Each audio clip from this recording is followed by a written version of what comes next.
우리나라에서 월급 많이 받는 사람들입니다. 자, 이분 삼성전자 권오현 부회장입니다. 연봉 67억. 이분은 신종균이라고 하는 분입니다. 62억. 이분은 윤부군이라고 하는 분입니다. 50억. 1년에. 여러분 어떠세요? 이야, 처음에 회사 들어가면 초봉이 뭐 한 5천만 원 되잖아요. 그러면 야, 이 사람은 그거보다 100배나 더 많이 받아. 야, 무슨 100배나 더 일을 많이 하냐, 네가? 이런 생각이 충분히 들 수 있죠. 그래서 이런 고액 연봉, 이런 연봉이 생겨난 지도 얼마 되지 않았지만 이런 연봉이 생겨나게 된 것은 그게 이건희 회장의 신경영이라고 하는 것부터 사실은 저렇게 되는 겁니다. 그 이전까지는 사장들도 상당히 연공서열식이었어요. 예. 그래가지고 사장이라고 해도 그렇게 월급이 높지를 않았습니다. 그런데 이건희 신경영이라고 하는 걸 하면서 또 외국식 그런 경영 스타일을 받아들이면서 파격적인 연봉을 주기 시작했죠. 자, 그런데 여기 보십시오. 만약에 지금 권오현 67억이라고 하는 것도 어마어마하게 많은데 500억, 600억이 된다고 생각을 해보십시오. 연봉이. 그거 여러분 용납할 수 있겠어요? 용납 못하죠. 근데 이 사람들 연봉을 보십시오. 5,400만 불, 5,500만 불, 600억입니다. 연봉이 600억이야. 또 여기는 500억, 400억 뭐 이런 거죠. 그런데 이 사람들이 일하고 있는 이 기업보다 삼성전자가 훨씬 더 큽니다. 만약에 삼성전자가 미국에 있었다면 삼성전자 CEO는 4천만 불, 5천만 불, 6천만 불 받았을 거예요. 근데 한국에서는 그렇게 못 받아요. 왜? 용납이 될 수가 없는 거죠. 그 회사 자체적으로 용납이 안 되는 거예요. 노조에서도 그렇고 다른 직원들이 보기도 그렇고 용납이 안 되는 거죠. 자, 그런데 이게 왜 전문 경영인 체제가 작동을 하는데 장애가 되느냐? 자, 이 권오현 같은 사람이 한번 결정을 내리면 수백억, 수천억이 왔다 갔다 하는 겁니다. 결정 한번 잘 내리면 몇천억을 벌 수가 있는 거예요. 자, 그럼 예를 들어서 이 사람이 잘해가지고 1년 동안 1조를 벌었다. 이 사람의 결정 때문에. 라고 한다면 그 중에 여러분은 얼마까지 줄 수 있겠습니까? 그 사람에게. 1%, 100억이요. 너무 짜지 않아요?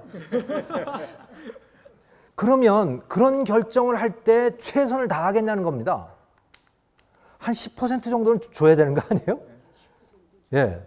그래야 이거 벌면 내가 10%는 가지게 돼라고 해서 최선의 노력을 기울이게 된다는 거죠. 이것은 그러니까 뭐 얼마나 땀을 흘리냐 안 흘리냐의 그런 문제가 아니고 그 사람의 결정에 의해서 얼마나 큰 이익과 또는 뭐 아무튼 자원이 왔다 갔다 하느냐라고 하는 그 문제인 것이거든요. 근데 미국 기업들은 그게 어느 정도 되는 거예요. 한국 기업은 그게 안 되는 겁니다. 왜? 뭐 사람들이 정서가 용납을 못 하는 거죠. 그러면 무슨 얘기냐? 최선을 다하지 않는다는 얘기예요. 전문 경영인들이 내가 제주는 곰이 넘고 말이지 돈은 누가 버는 거야? 라는 생각이 당연히 들지 않겠어요. 그러니까 이런 상태에서는 아직까지도 한국의 전문 경영인은 소유 경영자처럼 할 수가 없다는 것이죠. 그렇게 되지를 않는다는 거예요. 기본적으로. 자기 심리 상태가. 네. 그러니까 우리에게는 그런 한계가 있는 거예요. 그래서 자연스럽게 소유 경영으로 자기 자식에게로 이게 넘어가는 그런 분위기가 계속 지속되어 오고 있는 것이다 라는 겁니다. 그럼 그렇다고 해서 그렇게 상속을 받은 경영권 승계를 받은 2세, 3세들이 다 잘하느냐? 아니죠. 뭐 숱하게 숱하게 망하죠. 예를 들어서 망하는 거 이의철 아까 말씀드렸던 그 쌍방울 이일철 부회장이라든가 또 해태제과 얼마나 대단한 회사였습니까? 그거 상속받아가지고 다 또 부도냈죠. 박건배라고 하는 분. 또 장진호라고 하는 분은 진로. 대단한 기업이잖아요. 그야말로 캐시카우죠. 현금이 엄청난 그 기업인데 그것도 상속받아가지고 그것도 부도 냈죠. 성공한 사람들은 지금 우리가 알고 있는 기업가들은 성공한 사람들이에요. 그래서 이건희, 정몽구, 구자경, 허영인. 저 허영인이라고 하는 분은 SPC 그룹의 회장입니다만은 이런 분들이죠. 삼성에서도요 망한 데 많아요. 한솔그룹, 세한그룹 그것도 망했잖아요. 그러니까 굉장히 많이 망합니다. 그래서 이 소유경영이라고 하는 게 완벽하다는 뜻이 아니고요. 소유경영자 중에서도 무지하게 망하게 되는데 전문 경영인은 제대로 시도도 해볼지 않을 정도로 우리나라에서는 불안한 상태다라는 것이죠. 그냥 책상머리에서 학자들 또는 시민단체들이 좋다고 얘기하는 것이 이 전문 경영 체제지 현실에서의 검증은 못 거치고 있다라는 그런 말씀입니다. 자, 이건희. 이세경영 해가지고 대표적으로 성공한 사람입니다만은 이건희 회장 1942년 출생입니다. 지금 그러니까 73세죠. 네, 73세입니다. 병원에 계셔서 참 안타깝습니다만은 이건희의 어린 시절 소년 이건희입니다. 아버지 옆에 딱 서 있죠. 저 아버지는 정말 무서운 아버지였습니다. 옛날 아버지들이 정말 다 무섭죠. 저희 아버지도 뭐 얼마 전에 돌아가셨습니다만 정말 무서우셨어요. 근데 연세가 많아지시니까 좀 이제 부드러워지시더만요. 예. 이분은 정말 무서운 아버지였고 이건희 셋째 막내가 뭐 꼼짝도 할 수 없는 뭐 그렇게 무서운 아버지였죠. 아버지 호는 호, 암, 바위, 또 돌덩어리 이런 게 자기 아버지였던 겁니다. 이병철 회장은 청년 이건희를 후계자로 생각지 않았습니다. 그래서 이병철 회장이 이렇게 얘기를 했죠. 너는 기업은 안 맞다. 너는 매스컴이나 해라. 이 이병철 회장 이야기입니다. 이 시대 분들은요. 기업이라고 하면 제조업이었어요. 그러니까 제일제당, 제일모직, 뭐 삼성전자, 뭐 현대자동차 뭐 이런 것이 기업이지 그게 아니고 뭐 신문사 또 무슨 뭐 은행 뭐 이런 거는 기업이 아닌 겁니다. 그러니까 아직도 그래요, 사실은. 그래서 언론기관, 금융기관 이렇게 부르잖아요. 이거 기업이 아닌 거예요. 네, 그 당시 사람들은 그렇게 생각을 했어요. 지금도 그런 게 꽤 있지만. 그래서 이제 중앙일보를 맡기죠. 중앙일보 사장을 맡깁니다. 그리고 이건희 사장도 그룹을 이어받는다는 건 뭐 꿈도 못 꾸는 거죠. 왜 형님들이 계신데. 네, 그랬었죠. 그러다가 커다란 변화가 옵니다. 삼성이 사카린 밀수 사건에 말리게 되고 그리고 1966년 9월 그 책임을 지고 이병철 회장이 경영 일선에서 사퇴를 합니다. 그리고 삼성그룹의 경영권을 이 사람한테 주게 되죠. 이맹희라고 하는 분에게 줍니다. 제가 그 이맹희 씨의 젊은 시절 사진을 찾아보려고 그러는데 사진이 없더라고요. 이게 좀 나이가 들어서 찍은 사진입니다만은 이맹희에게 삼성그룹 경영의 전권을 넘기게 됩니다. 그런데 그때 이맹희 사장이 아버지한테 결정적으로 찍히게 됩니다. 결정적으로 불신을 사게 되는 거죠. 아버지가 해오던 일을 막 바꾸기 시작하는 거예요. 그런데 그 가신들이 있을 거 아닙니까? 가신들하고 당연히 충돌이 일어나게 되는 것이죠. 그래서 회사가 대혼란에 휩싸이게 됩니다. 그런 걸 보면서 이병철 회장이 안 되겠다고 생각을 하는 거죠. 그리고 1년 후에 복귀를 합니다. 복귀를 하면서 삼성전자, 그러니까 전자산업에 들어가겠다라고 선언을 하면서 이제 복귀를 하는 거죠. 그러면서 이맹희를 내치게 됩니다. 완벽하게 내치죠. 완벽하게 내칩니다. 그래서 아예 삼성에 발도 못 붙이게 그렇게 내치죠. 그래서 나중에 이맹희 씨의 회고에 따르면 아버지가 보낸 사람이 자기를 잡아다가 정신병원에 가두려고 했다라는 이야기까지 할 정도로 아무튼 완벽하게 이맹희를 내치려고 합니다. 그러면서 막내인 이건희를 후계자로 지목을 합니다. 자, 맹희는 안 되겠고 창희는 경영에 생각이 별로 없는 것 같고 그러니까 건희 네가 해라 그래가지고 이제 이건희를 후계자로 공식적으로 지명을 하게 되죠. 네, 그게 1973년입니다. 자, 그런데 이병철 회장은 아주 독특한 게 있었어요. 대개 후계자로 삼을 사람은 정해놓고 현업에 뛰게 만듭니다. 그죠? 현장에서 현장을 배우라라고 얘기를 하는 거예요. 그런데 이병철 회장은 전혀 달랐어요.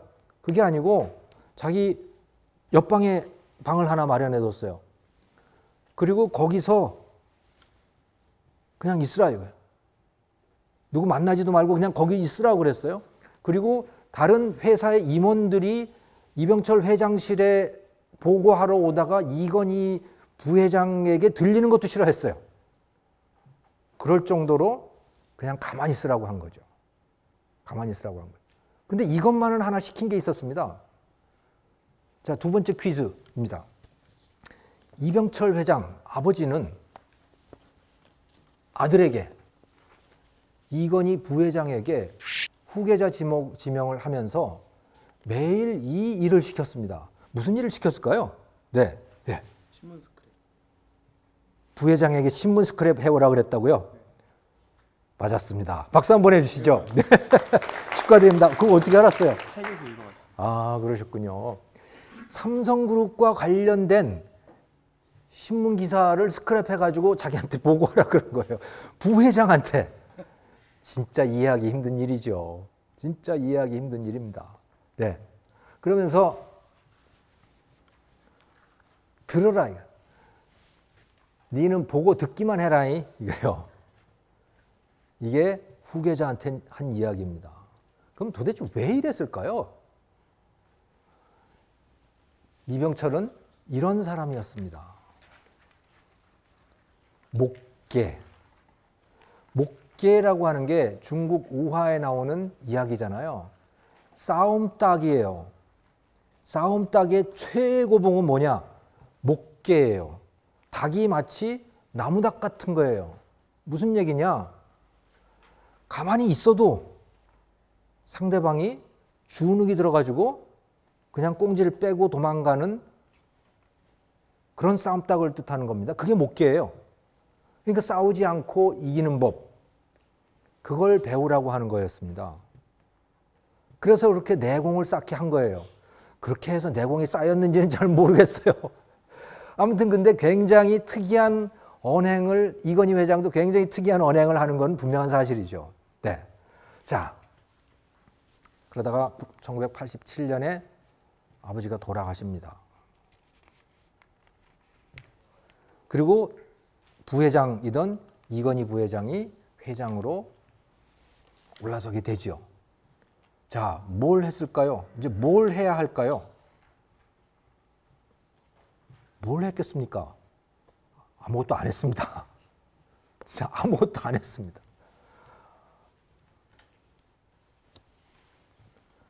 그래서 1991년 12월 31일자 경향신문 경향신문 기사 하나를 제가 이렇게 뽑아가지고 여기다 이제 확대를 해놓은 건데, 이게 뭐냐면 재계 동정이에요. 1991년에 재계에서 일어났던 뭐 특이한 일들을 쭉 정리하는 그런 과정인데요. 이건희 회장에 관한 이야기가 여기 있습니다.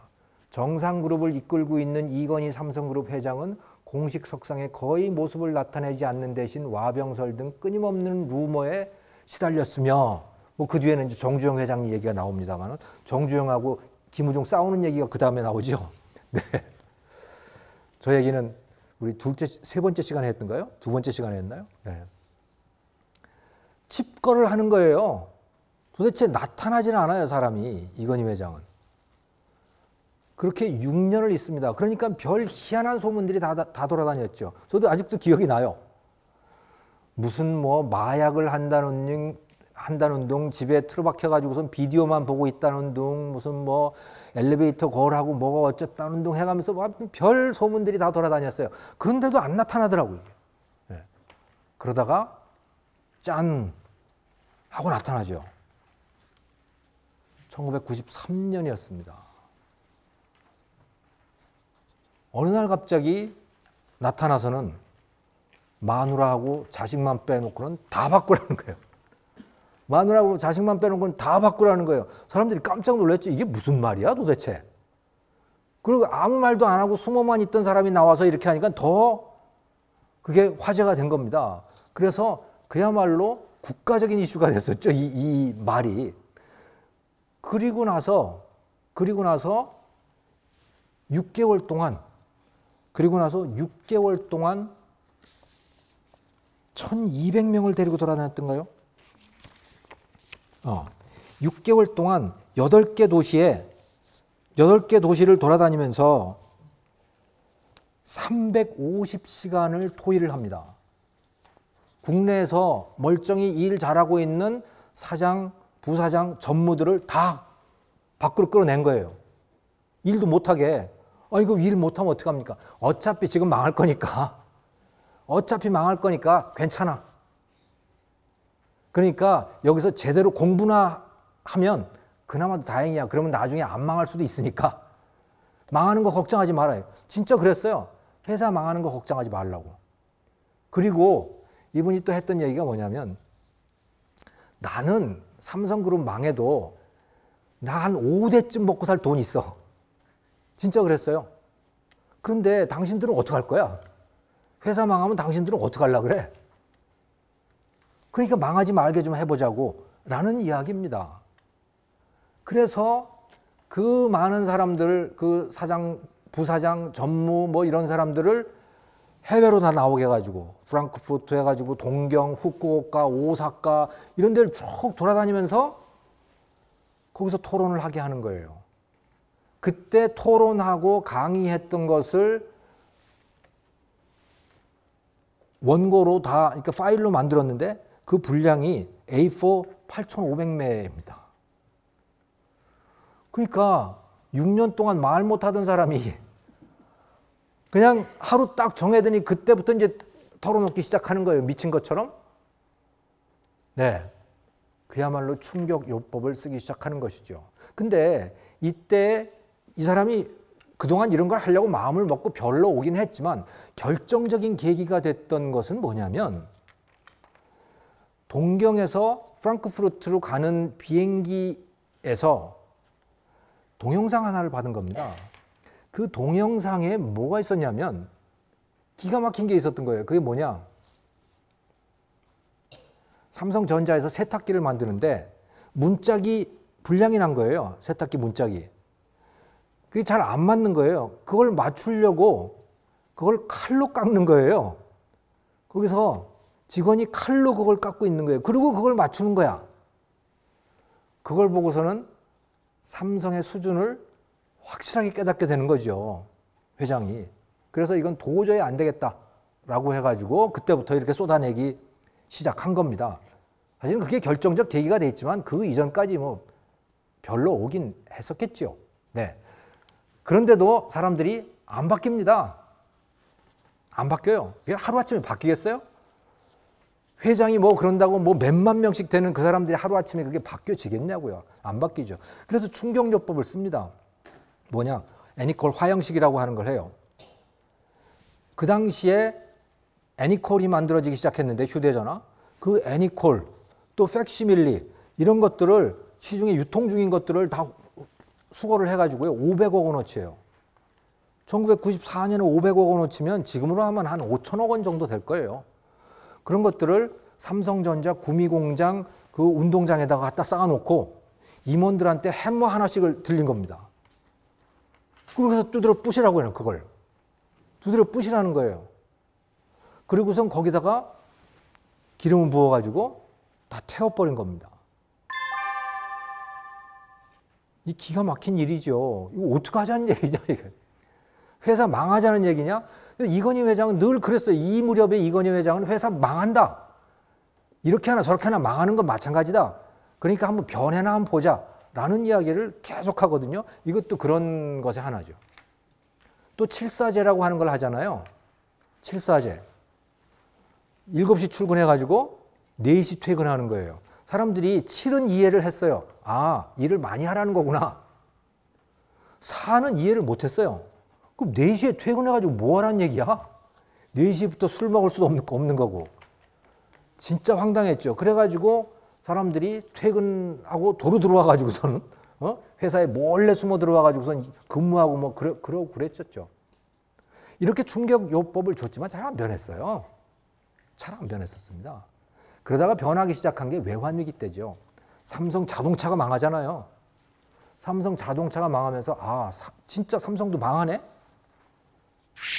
그러면서 사람들이 매우 빠른 속도로 변하기 시작한 거죠. 매우 꼼꼼한 사람들로 변하기 시작한 거죠. 그러면서 삼성전자의 브랜드 가치가 소니를, 그 위에 있는 것은 소니의 브랜드 가치고 밑에 건 삼성전자의 브랜드 가치입니다만은 2004년에 삼성전자의 브랜드 가치가 소니를 넘어서게 되고 세계 초인류 기업으로 진입을 하게 되는 겁니다. 그리고 그 과정에서 자기 사람으로 회사를 재구축하게 되죠. 이병철 회장의 분신, 아바타 같은 사람이 있었죠. 그게 바로 소병해 비서실장이라고 하는 사람입니다. 소병해 비서실장이 이건희 회장이 되고도 한참 동안 비서실장을 그대로 하고 있었어요. 이런 과정을 거치면서 소병해 비서실장을 내치고 그리고 삼성맨이 아닌 다른 사람을 자기의 비서실장으로 들이게 됩니다. 삼성맨이 아닌 사람이에요. 누구냐? 현명관이라고 하는 분이죠. 이분은 삼성 공채 출신이 아니고 감사원 출신입니다. 공무원 출신이죠. 공무원 출신이어서 다른 공채 출신들과는 잘 어울리지 못하는 그런 사람이었는데 이 사람을 갖다가 비서실장으로 앉히고 그 사람에게 엄청난 파워를 실어주게 됩니다. 그러면서 공채 출신들이 갖고 있던 그 힘을 줄이게 되죠. 그러면서 자기 라인을 자기의 이제 그런 권력 또는 자기의 명령이 듣는 그런 시스템을 구축을 하게 됩니다. 자, 그리고 초인류 기업을 이루어냅니다. 이것은 2014년의 브랜드 가치입니다만은 1등은 애플이에요. 애플, 구글, 코카콜라 쭉 돼 있습니다만은 삼성은 맥도날드에 이어서 세계 8위죠. 세계 8위. 토요타라든가 인텔, 벤츠, BMW, 디즈니 뭐 이런 회사들이 다 삼성 밑에 있습니다. 그야말로 명실상부한 세계 1위의 기업 중에 하나를 만들어내게 된 겁니다. 그 이전까지 한국인이 세계 1위를 기업을 해서 세계 1위를 만든다는 것은 이건 꿈꾸기 힘든 일이었습니다. 이건희는 그걸 해낸 것입니다. 아버지를 넘어선 거죠. 아버지는 제1이었습니다. 그죠? 아버지 제1이었어요. 제1인데 그거는 국내 제1이었죠. 국내 제1이었습니다. 아들은 세계 제1을 이루어낸 겁니다. 그렇게 해서 아버지를 넘어서게 되는 거예요. 자, 근데 이건희 회장이 쓰러지기 전에 했던 말이 있죠. 지금 삼성전자가 잘 팔고 있는, 삼성전자가 지금 벌고 있는 그 돈을, 삼성전자에게 돈을 벌어주고 있는 그 대표적인 상품들, 휴대전화, 스마트폰이라든가 반도체라든가 뭐 이런 것들이, 가전이라든가 TV 이런 것들이 언제까지 돈을 벌어줄 것 같냐? 앞으로 10년 후면 다 없어질 거다. 그리고 실제로 그럴 가능성이 매우 높습니다. 근데 삼성이 거기에 지금 제대로 대응을 하고 있는가요? 거기에 대해서는 의문부호를 제기하는 사람들이 굉장히 많지요. 과연 이걸 넘어설 수 있을까? 샤오미를 넘어설 수 있을까? 중국에서는 샤오미한테 밀렸습니다. 과거에 소니를 따라가던 삼성전자였잖아요. 그리고 넘어서잖아요. 지금 삼성전자가 소니처럼 된 겁니다. 여기서 더 변할 수 있을까요? 아니면 소니처럼 못 변할까요? 그거는 이제 그 다음 때 이재용이라고 하는 사람과 또 이재용과 손을 맞잡고 일을 해야 할 그 전문 경영인들과 그들의 몫이지요. 과연 얼마나 변할 수 있을까 우리가? 저는 이 난관을 그들도 잘 극복할 수 있기를 희망하고 또 기대합니다.